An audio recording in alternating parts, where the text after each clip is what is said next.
ಇದೇ ಭಾಷೆ ಎಂದೆಂದು ನನ್ನದಾಗಿರಲಿ, ಎಲ್ಲೇ ಇರಲಿ ಹೇಗೆ ಇರಲಿ, ಕನ್ನಡವೇ ನಮ್ಮ ಹೆಸರು. ಇದೇ ನಾಡು ಇದೇ ಭಾಷೆ ಎಂದೆಂದು ನನ್ನದಾಗಿರಲಿ. ಎಲ್ರಿಗೂ ನಮಸ್ಕಾರ.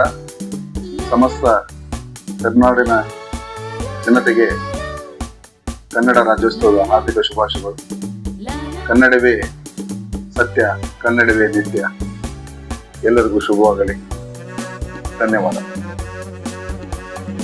ಎಲ್ಲಾದರೂ ಇರು, ಎಂತಾದರೂ ಇರು, ಎಂದೆಂದಿಗೂ ನೀ ಕನ್ನಡವಾಗಿರು. ಎಲ್ಲರಿಗೂ ಕನ್ನಡ ರಾಜ್ಯೋತ್ಸವದ ಶುಭಾಶಯಗಳು. ಹುಟ್ಟಿದರೆ ಕನ್ನಡ ನಾಡಲ್ಲಿ ಹುಟ್ಟಬೇಕು, ಮೆಟ್ಟಿದರೆ ಕನ್ನಡ ಮಣ್ಣನ್ನು ಮೆಟ್ಟಬೇಕು. ನಾಡಿನ ಸಮಸ್ತ ಜನತೆಗೆ ಕನ್ನಡ ರಾಜ್ಯೋತ್ಸವದ ಶುಭಾಶಯಗಳು. ನಾಡಿನ ಜನತೆಗೆ ಕನ್ನಡ ರಾಜ್ಯೋತ್ಸವದ ಶುಭಾಶಯಗಳು.